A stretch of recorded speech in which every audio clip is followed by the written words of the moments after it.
السلام علیکم ورحمۃ اللہ وبرکاتہ۔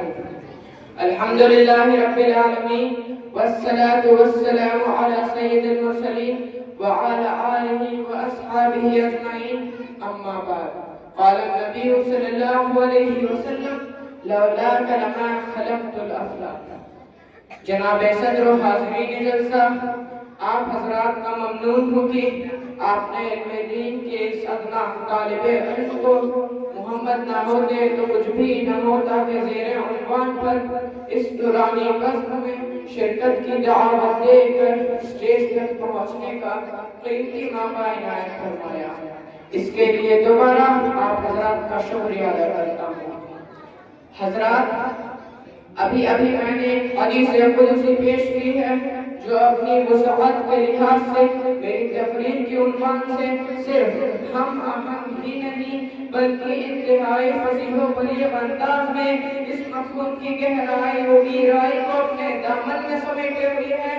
رسول اقدس صلی اللہ علیہ وسلم نے فرمایا کہ اللہ تعالیٰ کا ارشاد ہے، اے نبی، اگر آپ کو اس کائنات عالم میں جلوہ گر کرنا مقصود نہ ہوتا تو میں قطعی طور پر آسمانوں کو پیدا نہ کرتا۔ یہ ایک ایسی زندہ جاوید حقیقت ہے جس کا اظہار میری اس حدیث قدسی میں موجود ہے۔ سچ ہے، محمد نہ ہوتے کچھ بھی نہ ہوتا۔ حضرات، زمین و آسمان کی پیدائش، دن رات کی تبدیلی، سمندروں میں کشتیوں کا چلنا، آسمانوں سے بارش کا برسنا اور اس کے ذریعے زمین کا سر سبز و شاداب ہونا، اس کائنات عالم میں انسانوں اور حیوانوں کا گھومنا پھرنا، ہواؤں کا چلنا اور اس کے ذریعے اس عالم کی تمام چیزوں کا منتفع ہونا میرے آپ کی ذات گرامی پر موقوف ہے۔ اگر آپ نہ ہوتے تو یقیناً کچھ بھی نہ ہوتا۔ سچ ہے، محمد نہ ہوتے تو کچھ بھی نہ ہوتا۔ پھولوں کی مہک، گنجوں کی چمک، پودوں کی لہک، بجلی کی کڑک، تاروں کی چمک، سورج کی توانائی، چاند کی روشنائی، باغوں کی بہار، بارش کی پھوار اور اولوں کی بوچھار، یہ سب کے سب میرے آقا محمد عربی صلی اللہ علیہ وسلم کے وجود کی رہین منت ہے۔ اگر آپ نہ ہوتے تو یہ کچھ بھی نہ ہوتا۔ سچ ہے، محمد نہ ہوتے تو کچھ بھی نہ ہوتا۔ حضرات، اگر محمد عربی صلی اللہ علیہ وسلم کو اس کائنات عالم میں جلوہ افروز ہونا خدا کو منظور نہ ہوتا تو اس کائنات کی تخلیق ہی نہ ہوتی۔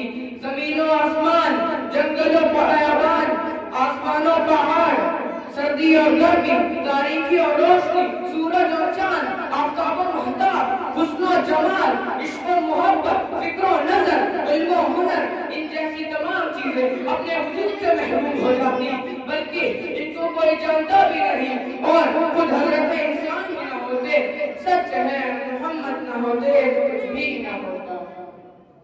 حضرات، خدا بندے قدوس کا انتہائی کرم ہے، احسان ہے کہ انہوں نے اس کائنات عالم کے وجود کے لیے آپ کی ذات گرامی کو وجود بخشا اور اس کے نتیجے میں دنیا کا اتنا لمبا چوڑا نظام بنا کر کائنات میں پائے جانے والی تمام چیزوں کو اس نظام سے جوڑ دیا اور اپنے نبی پاک کی زبان سے اپنے تاثرات کا اظہار بھی کرا دیا۔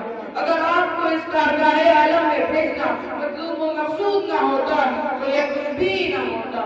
سچ ہے، محمد نہ ہوتے تو کچھ بھی نہ ہوتا۔ حضرات، یہ بھی دیکھتے کہ نہ مکہ ہوتا، نہ مدینہ، نہ منی ہوتا، نہ مزدلفہ، نہ طائف ہوتا، نہ بدر و احد، نہ خندق ہوتی، نہ حنین، نہ ابو بکر ہوتے، نہ عمر، نہ عثمان ہوتے، نہ علی، نہ حمزہ ہوتے، نہ حنین، نہ عائشہ ہوتی، نہ فاطمہ، نہ زینب ہوتی، نہ رقیہ۔ سچ ہے، محمد نہ ہوتے تو کچھ بھی نہ ہوتا۔ حضرات، اگر آپ نہ ہوتے تو نہ جنگ ہوتا، نہ جدال، نہ اتحاد ہوتا، نہ اختلاف، نہ جھگڑا ہوتا، نہ تکرار، نہ زندگی ہوتی، نہ موت، نہ رنگ ہوتا، نہ روح، نہ حسن ہوتا، نہ نکھار، نہ جلال ہوتا، نہ جمال، نہ زہر ہوتا، نہ درار، نہ زمزم ہوتی، نہ آب حیات۔ سچ ہے، محمد نہ ہوتے تو کچھ بھی نہ ہوتا۔ حضرات، اگر آپ کی ذات گرامی نہ ہوتی تو نہ قرآن ہوتی، نہ تورات، نہ انجیل ہوتی، اور نہ زبور، اور نہ کوئی دوسرا صحیح وحی آسمانی، نہ نماز ہوتی، نہ زکات، نہ روزہ ہوتا، نہ حج، نہ عید ہوتی، نہ عید الاضحیٰ، نہ حشر ہوتا، نہ نشر، نہ سوال ہوتا، نہ جواب، نہ جنت ہوتی، نہ دوزخ، نہ صراط ہوتا، نہ اعراف، نہ حور ہوتے، نہ قصور، غرض ہے کہ محمد نہ ہوتے تو کچھ بھی نہ ہوتا، نہ خیر ہوتا، نہ شر، نہ فتنہ ہوتا، نہ فساد، نہ بگاڑ ہوتا، نہ صلح، نہ کوئی چیز بنتی اور نہ بگڑتی۔ سچ ہے محمد نہ ہوتے تو کچھ بھی نہ ہوتا۔ حضرات یہ بھی دیکھیں کہ نہ ولی ہوتے، نہ منظور، نہ پیر ہوتے، نہ فقیر، نہ امیر ہوتے، نہ معمور، نہ مالدار ہوتے، نہ غریب، نہ ڈاکٹر ہوتے، نہ انجینئر، نہ پروفیسر ہوتے، نہ لیکچرر، اسی طرح نہ مسجد ہوتی، نہ مندر، نہ کلیسا ہوتا، نہ خانہ خدا، نہ گرجا ہوتا، نہ بت خانہ۔ سچ ہے محمد نہ ہوتے تو کچھ بھی نہ ہوتا۔ حضرات اس محدود وقت میں آپ کے سامنے کیا کیا چیزیں گنواؤں اور کیا نہ گنواؤں، خلاصہ یہ ہے کہ اگر آپ کی ذات گرامی نہ ہوتی تو یقیناً کچھ بھی نہ ہوتا۔ سچ ہے محمد نہ ہوتے تو کچھ بھی نہ ہوتا۔ وَمَا عَلَيْنَا إِلَّا الْبَلَاغُ۔